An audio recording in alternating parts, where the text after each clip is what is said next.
বুলি কয় এমপ্লয়মেণ্টৰ কাৰণে আৰু ডেভেলপমেণ্টৰ কাৰণে।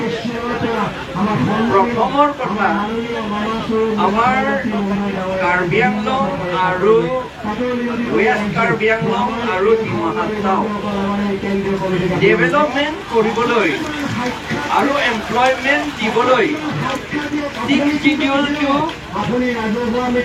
দিয়া হৈছে আৰু লোৱা হৈছে। এইটো মতে 6th শিডিউল মতে কাৰ্বি আংলং, ডিমা হাছাও, ৱেষ্ট কাৰ্বি আংলংটো ট্ৰাইবেল এৰিয়া আৰু 6th শিডিউলটো এটা মিনি কনষ্টিটিউশ্যন বুলি কয়। এইটো ৰিজাৰ্ভেশ্যন ল নহয়, এইটো মিনি কনষ্টিটিউশ্যন। আচ্ছা, যদি ডেভেলপমেণ্ট কৰিব খোজে কাৰ্বি আংলং, ডিমা হাছাও 30টা ডেভেলপমেণ্ট ডিপাৰ্টমেণ্ট দিয়া হৈছে। কাউন্সিলে চলাই 30টা ডিপাৰ্টমেণ্ট। আৰু এমপ্লয়মেণ্ট কথা কয়, যদি এমপ্লয়মেণ্ট দিব খোজে তেতিয়াহ'লে এই 30টা ডিপাৰ্টমেণ্টত প্ৰত্যেক ডিপাৰ্টমেণ্টত 100কৈ এপইণ্টমেণ্ট অপৰচুনিটি আছে। তেতিয়াহ'লে প্ৰত্যেক বছৰে 3000কৈ বেছি এপইণ্টমেণ্ট দিব পাৰে এই 3টা ডিষ্ট্ৰিক্টত। এতিয়া এপইণ্টমেণ্ট নিদি কি কৰিলে, এপইণ্টমেণ্ট এমপ্লয়মেণ্টৰ কাৰণে বুলি কৈছে। এই কোম্পানীটো এমপ্লয়মেণ্ট কাৰণে বুলি কৈছে। এতিয়া 2 বছৰ আগতে 1345 টিচাৰ্ছ পোষ্ট এপইণ্ট কৰিছিল। 1345 টিচাৰ পোষ্ট এপইণ্ট কৰিছিল। যদি এপইণ্ট কৰিব খোজে ট্ৰাইবেলসকলক তেতিয়াহ'লে নিয়মতে 6th শিডিউল মতে এই 1345টো ট্ৰাইবেল মানুহ হ'ব লাগিছিল।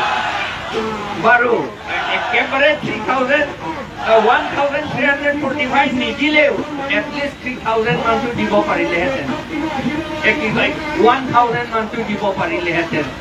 কিন্তু কি কৰিলে, এই 1345 এপইণ্টমেণ্ট দিয়াৰ সময়ত মাত্ৰ 62হে ট্ৰাইবেলসকলক দিছে। অনলি 62, মাত্ৰ 62হে দিছে।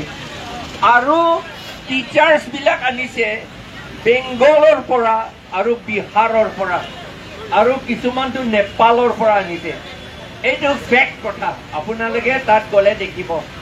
আৰু সেইবিলাক টিচাৰ নতুনকৈ অনা বেংগল, বিহাৰৰ পৰা তেওঁলোকে জংঘলত কেনেকৈ থাকিব? কাৰ্বি আংলঙত জংঘলত, স্কুলবিলাক জংঘলতে থাকে, গাঁওবিলাক তাত নাথাকে। সেইকাৰণে এই টিচাৰ্ছসকলে স্কুললৈ নাযায়। সকলোৱে transfer to posting to Diphu আৰু হাওৰাঘাট এনেকুৱা নিচিনা ঠাই বিচাৰিলে। সেইকাৰণে এই গাঁৱত থকা স্কুলবিলাক বন্ধ হৈ গ'ল। সঁচা কথা, বন্ধ হৈ গ'ল গাঁৱত থকা স্কুলবিলাক। সেইকাৰণে এতিয়া আসাম গভৰ্ণমেণ্টে আকৌ কয় ইয়াত মাষ্টৰ টিচাৰ নাই, সেইকাৰণে বন্ধ কৰিব লাগে বুলি পেলাই আকৌ বন্ধ কৰিছে। টিচাৰ নাই আৰু ষ্টুডেণ্ট নাই বুলি। ষ্টুডেণ্ট কেনেকৈ থাকিব টিচাৰ যদি নাযায় তাত? কি কৰিব ষ্টুডেণ্টসকলে তাত? সেইকাৰণে সঁচাকে কিছুমান স্কুলত ষ্টুডেণ্টো নাযায়, কাৰণ টিচাৰো নাযায়।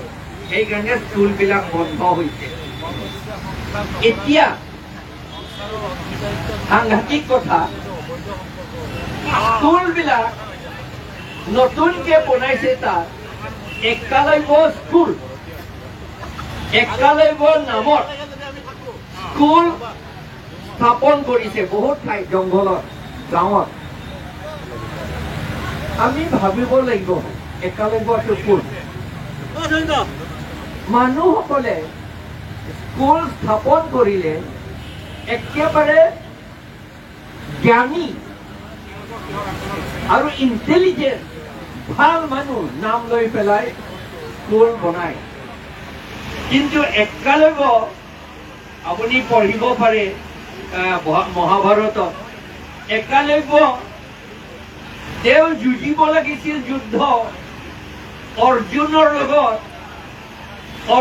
লগত যুদ্ধ কৰিবলৈ আছে জানি শুনি তেওঁ আঙুলিটো বুঢ়া আঙুলিটো কাটি পেলাই দক্ষিণা দি দিলে আৰু তেওঁৰ যুদ্ধটো ডিফিটেড হৈ গ'ল তেওঁক তেতিয়াহ'লে জ্ঞানী বুলি আমি ক'ব পাৰোঁ নেকি ইণ্টেলিজেণ্ট মানুহ জ্ঞানী বুলি ক'ব পাৰোঁ নেকি কেতিয়াও নোৱাৰে সেইটো আটাইতকৈ বুৰ্বক মানুহ আচলতে আটাইতকৈ বুৰ্বক একেবাৰে পুলিচ মানুহ আটাইতকৈ আৰু আটাইতকৈ বুৰ্বক মানুহ নাম লৈ পেলাই কাৰ্বি আংলঙত স্কুল এষ্টাব্লিছ কৰে এতিয়া ষ্টুডেণ্টসকলে কি হ'ব তেতিয়াহ'লে নহয় জানো এই যিটো ৰোল মডেল হ'ব আটাইতকৈ বুৰ্বক তেতিয়াহ'লে এই ষ্টুডেণ্টবিলাক বুৰ্বক নহ'বনে এইটো সাইকোলজিকেল এফেক্টে হ'ব সঁচাকে সাইকোলজিকেল এফেক্ট হ'ব মানুহবিলাক সুধিব তুমি ক'ৰ পৰা পাছ কৰিছা একেলগে তেতিয়া সেই মানুহজনৰ সেই ল'ৰাজনৰ মনটো কি লাগিব নহয় জানো এডুকেশ্যনত ময়ো এডুকেশ্যন BEd পাছ কৰিছিলো এতিয়া BEd বুলি নহয় BT বুলি আছিলে তাত লিখা আছে সাইকোলজি এডুকেশ্যনেল সাইকোলজি কথা মনত যদি অলপমান লাগিলে মানুহটো ষ্টুডেণ্টটো নষ্ট হৈ যায় তেতিয়াহ'লে কেনেকৈ স্কুল হ'ব তাত আৰু সেইকাৰণে যিটো মাষ্টৰ এপইণ্টমেণ্ট নহয় জানো টেট যিবিলাক পাছ কৰিব লাগে বুলি কয় সেইকাৰণে টেট পাছ কৰা মানুহটো বেংগলৰ পৰা আৰু বিহাৰৰ পৰা দিছে আমাৰ মানুহ টেট পাছ নকৰে সেইকাৰণে যিবিলাক টেট পাছ কৰিছে তেওঁলোকক আনি পেলাই তেওঁলোকে স্কুললৈ নাযায় স্কুল বন্ধ হৈ গ'ল এতিয়া স্কুল বনাইছে বেলেগকে আৰু এইটো আটাইতকৈ বুৰ্বক মানুহজনৰ নাম লৈ পেলাই স্কুল বনায় যে ষ্টুডেণ্টবিলাক কেতিয়াও ভাল হ'ব নোৱাৰে কেতিয়াও ডেভেলপ হ'ব নোৱাৰে আমাৰ হাতত 30টা ডেভেলপমেণ্ট ডিপাৰ্টমেণ্ট আছে যদি ডেভেলপমেণ্ট কৰিব খোজে যদি এমপ্লয়মেণ্ট দিব খোজে প্ৰত্যেক ডিপাৰ্টমেণ্টতে 100কৈ এমপ্লয়মেণ্ট অপৰচুনিটি থাকে 100কৈ বেছিয়ে হ'ব কিছুমানটো PWD নিচিনা ফৰেষ্ট ডিপাৰ্টমেণ্ট নিচিনা 100কৈ বেছি আছে তাত দিব পাৰে কিন্তু তাত নিদি পেলাই আম্বানী আনিছে আদানী আনিছে গডৰেজ আনিছে পতঞ্জলি আনিছে আৰু কি আৰু কৰ্পৰেটসকলক আনিছে আৰু এই আনি পেলাই কি কৰিছে আপোনালোকে হাইকোৰ্টত মাত্ৰ 3000 কথাই ওলাইছে 3000 বিঘা নহয় আমাৰ সেই যে সোলাৰ প্ৰজেক্ট 18000 বিঘা সেইটো 18000 বিঘা সেইটো হাইকোৰ্টৰ নজৰত পৰা নাই এইটো যেতিয়া পৰিব জাজসকলে আচৰিত হ'ব এইটো 18000 আৰু তাত কয় তাত একো নাই বুলি কয় মানুহ নাই নহয় 24টা গাঁও আছে তাত আৰু তাত হাতীৰ ৰাস্তা আছিলে নেশ্যনেল হাইৱে হাতী যাবলৈ কাৰণে দলং বনোৱা হৈছে তথাপি তেওঁলোকে হাতী নাই বুলি কৈ থাকে সেইটো এই আম্বানী আদানীসকলক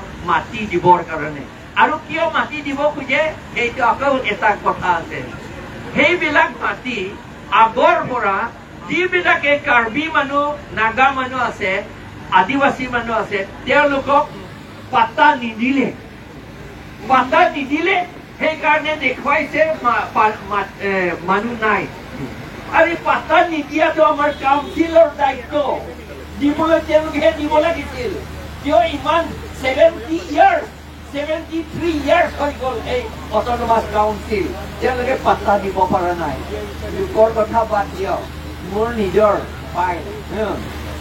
নিজৰ ফাইল ডিপুৰ ভিতৰত মোৰ মাটি অলপমান আছে ম্যাদী পাতা মই তাত যাব পৰা নোৱাৰা কাৰণে কাৰণ মোৰ ট্ৰেন্সফাৰ বেলেগ ঠাইত মোক ট্ৰেন্সফাৰ কৰিছিল পষ্টিং বেলেগ ঠাইত কিন্তু মোৰ মাটিৰ ওপৰত কোনোবা বাংলাদেশৰ পৰা মানুহজনকে পাত্তা দিবলৈ লৈছে। এই আমাৰ EMA, ৰেভিনিউ ডিপাৰ্টমেণ্ট EMA। কি কথা, ম্যাদী পাত্তাৰ ওপৰতে আকৌ ম্যাদী পাত্তা বেলেগজনক দিবলৈ লৈছে। আমি গম পালো, বন্ধ কৰিলো সেইটো। কিন্তু সেই মানুহজনটো থাকি গ'ল, সেই বাংলাদেশৰ মানুহটো। এতিয়া তাক কেনেকে খেদিব, এইটোকে আমি চাই আছো। খেদিম এইটো এনেকৈতো চাই নাথাকিম, কৰিমেই। আৰু লগতে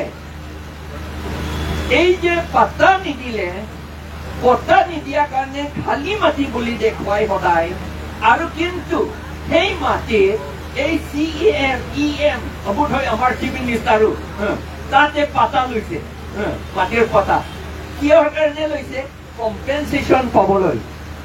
মাটিটো লোকৰ মাটি, কম্পেনচেশ্যন পাবলৈ আমাৰ কম্পেনচেশ্যন পাব আমাৰ CM, MLA, মিনিষ্টাৰ, MP আৰু আমাৰ চিফ মিনিষ্টাৰ।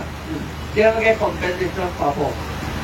সেইকাৰণে তেওঁলোকে 18,000 বিঘা দিবলৈ লৈছে আদানীক চলাৰ প্ৰজেক্টৰ কাৰণে।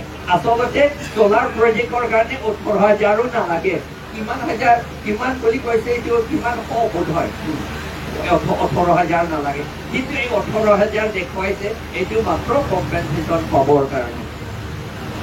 আৰু এতিয়া নাপিয়াৰ গ্ৰাছ ৰুবলৈ কাৰণে 6,000 বিঘা আম্বানীক আকৌ দিবলৈ লৈছে তামিলনাডু। আৰু এতিয়া দক্ষিণ লাংচৌ বোলা ঠাই তাত 1,352 বিঘা, 1,352 বিঘা তাতো আকৌ আদানী পাৱাৰ হাইডেল প্ৰজেক্ট কৰিবলৈ তাত লৈছে। তাত কিমান এফেক্ট হ'ব? আমাৰ মানুহ 11টা গাঁও এভিকশ্যন হ'ব। চব ট্ৰাইবেল মানুহ, আমাৰ কাৰ্বি মানুহ তাত চব ট্ৰাইবেল মানুহ, চব এভিকশ্যন হ'ব।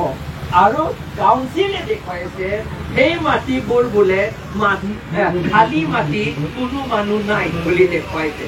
কিয় দেখুৱাইছে? কাৰণ তেওঁলোকক আচলতে পাত্তা দিয়া নাই, চাৰ্ভেও কৰা নাই।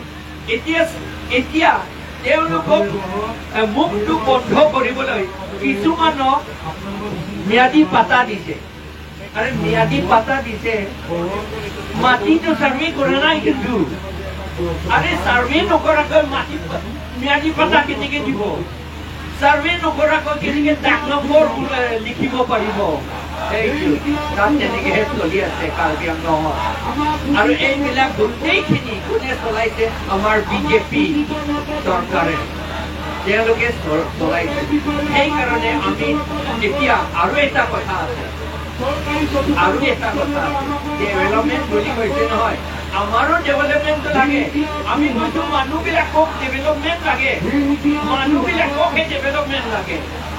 এনে ৰাস্তা ডাঙৰ বনাই পেলাই তাত সেই মানুহবিলাক মাত্ৰ চেণ্ডেল ভাতা চেণ্ডেলে খোজ কাঢ়িব, তেতিয়াহ'লে একো কাম নাই নহয় জানো? আমাৰ দুখীয়া মানুহৰ কাৰণে আগতে চেণ্ডেলটো ভাতা নহয়, যাতে তেওঁ ভাল জোতা কিনিব পাৰে, সেইটো কামতে কৰিব লাগে আগতে। সেইটোহে আচল ডেভেলপমেণ্ট হৈ আছে। এতিয়া ডেভেলপমেণ্ট কৰি কি হৈছে? সেইদিনা চাবিনা ইনটিপি LND কোম্পানী কাম কৰা বহিৰাগত বুলি ক'ব লাগিব, people from outside Assam, বাহিৰৰ পৰা, আসামৰ বাহিৰৰ পৰা অহা